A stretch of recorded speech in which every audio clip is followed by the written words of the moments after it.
പുണ്യപുരാണ ചിത്രങ്ങളിൽ സുബ്രഹ്മണ്യം സംവിധാനം ചെയ്തിട്ടുള്ള വളരെ ശ്രദ്ധേയമായിട്ടുള്ള സിനിമയാണ് ശ്രീ ഗുരുവായൂരപ്പൻ.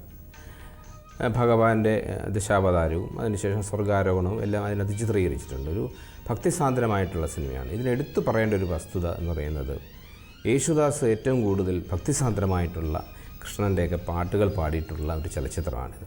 അത് ഓനക്കുറുപ്പ് സാറാണ് ഗാനങ്ങൾ എഴുതിയിരിക്കുന്നത്, ദക്ഷിണാമൂർത്തിയുടെ സംഗീതം. ഗാനങ്ങൾ മാത്രമല്ല, ഒരുപാട് ശ്ലോകങ്ങൾ, ഗാനശകലങ്ങളൊക്കെ ഈ കഥയുമായി ബന്ധപ്പെടുത്തിക്കൊണ്ടാണ് ഇത് ചിത്രീകരിച്ചിരിക്കുന്നത്. അപ്പോൾ ഒരു യേശുദാസിൻ്റെ അന്നത്തെ ഏറ്റവും വളരെ പ്യൂരിറ്റിയുള്ള, അദ്ദേഹത്തിൻ്റെ ഭക്തിയുടെ നിറവ് എന്ന് പറയുന്നത് ശബ്ദത്തിൽ ലയിക്കുമ്പോൾ ഉണ്ടാകുന്നൊരു സുഖമുണ്ട്. അത് അനുഭവവേദ്യമാക്കിയ ഒരു സിനിമയാണിത്. അത് എടുത്തു പറയേണ്ട വസ്തുതയാണ്. പിന്നെ കളർ ചിത്രങ്ങളായിരിക്കും മിക്കവാറും ഇങ്ങനെയുള്ള ഭക്തി. കാര്യം അതിൻ്റെ ഒരു പ്രൗഢഭാവം, ഒരു ദൈവിക ഭാവമൊക്കെ കിട്ടണം കളറിലാണ്. കാര്യം നമുക്ക് ദൈവമല്ല, അങ്ങനെ നിറപ്പകുട്ടോടെ ഇരിക്കുന്നതാണ് നമുക്ക് ഒരു ഹൈന്ദവ ആചാരപ്രകാരം നമുക്ക് സന്തോഷമുള്ളൊരു കാര്യം. അതുകൊണ്ട് അങ്ങനെ കളറിലാണ് അദ്ദേഹം പെട്ടുപോലെ അങ്ങനെയുള്ള ചിത്രങ്ങൾ നിർമ്മിക്കുന്നത്. യു രാജഗോപാലാണ് ക്യാമറ, സാധ്യമായിട്ടുള്ള ക്യാമറ അവർക്കാണ്. ചിലപ്പോൾ മസ്താൻ എന്ന് പറഞ്ഞ ക്യാമറമാൻ അതോട് സഹകരിക്കാറുണ്ട്. അങ്ങനെ ഈ ക്യാമറ എന്നുള്ള വളരെ ഈ ദൈവിക പരിവേഷമുള്ള ചിത്രങ്ങൾ ചെയ്യുമ്പോൾ അതിൻ്റെ വളരെ സമർത്ഥനായ ക്യാമറാമാൻ തന്നെയായിരിക്കണം. അപ്പോൾ എന്നാലേ നമുക്കതിൻ്റെ മനസ്സിന് ഫീൽ ചെയ്യിക്കത്തുള്ളൂ. പ്രത്യേകിച്ച് ഇതിലെ ഗാനരംഗങ്ങളൊക്കെ ഭക്തി ഉണ്ടാവണമെന്നുണ്ടെങ്കിൽ നമ്മൾ തിരശ്ശീലയിലൂടെ ഇത് കാണുന്നത്. അത് ആവിഷ്കരിക്കുന്നതിൽ സമർത്ഥനായിരുന്നു സുബ്രഹ്മണ്യം എന്ന് പറയേണ്ടിയിരിക്കുന്നത്. അന്നത്തെ പ്രേക്ഷകർക്ക് ഭക്തിയുമായി ബന്ധപ്പെട്ട് എന്തുണ്ടോ അതിൻ്റെ ഒരു സാഫല്യം, അതിൻ്റെ ഒരു സായുജ്യമെല്ലാം മെരിലാൻഡ് ചിത്രങ്ങൾ സമ്മാനിച്ചിരുന്നു എന്നുള്ളതിൻ്റെ വലിയൊരു തെളിവാണ് ശ്രീ ഗുരുവായൂരപ്പൻ്റെ സിനിമ. ഈശ്വരൻ മനുഷ്യനായി അവതരിച്ചു, ഈ മണ്ണിൻ ദുഃഖങ്ങൾ സ്വയം വരിച്ചു.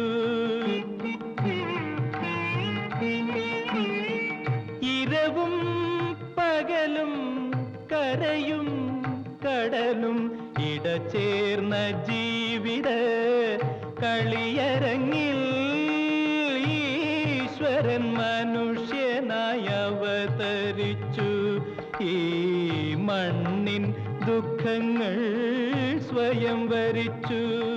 മുഖാരി എന്ന ആ രാഗത്തിൽ അപൂർവമായിട്ട് മാത്രമേ മലയാള സിനിമയിൽ പാട്ടുകൾ വന്നിട്ടുള്ളൂ. ഈ പാട്ട് മുഖാരി രാഗത്തിലാണ് ദക്ഷിണാമൂർത്തി സ്വാമി കമ്പോസ് ചെയ്തിരിക്കുന്നത്. ONV സാർ എഴുതിയിരിക്കുന്നു.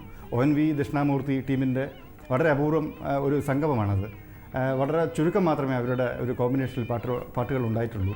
ഇത് അവരുടെ കോമ്പിനേഷനിലുണ്ടായ വളരെ അർത്ഥവത്തായ ഒരു ഗാനമാണ്. കർമ്മഫലങ്ങൾ പിന്തുടരുന്നു, കയ്പും മധുരവും പകരുന്നു.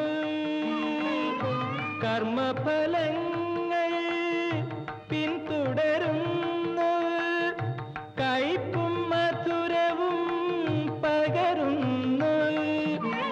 അവതാര നാടകം അവിരാമം തുടരുന്നു, അരങ്ങുകൾ മാത്രം മാറുന്നു.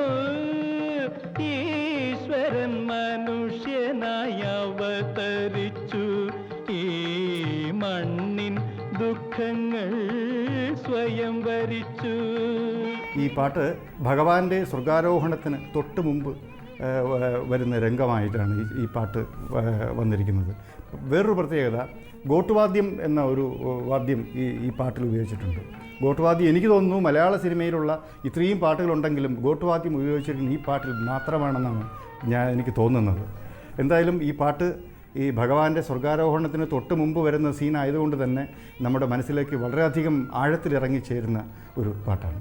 കാണികൾ നമ്മൾ എന്തറിയുന്നു, കണ്ണീർ മിഴികളെ മറയ്ക്കുന്നു. കാണികൾ നമ്മൾ എന്തറിയുന്നു, കണ്ണീർ മിഴികളെ മറയ്ക്കുന്നു. അലകടൽ നടുവിലും അഖില മനസ്സിലും അണുവിലും പള്ളിയുറങ്ങുന്നു. ഈശ്വരൻ മനുഷ്യനായി അവതരിച്ചു, ഈ മണ്ണിൻ ദുഃഖങ്ങൾ സ്വയം വരിച്ചു.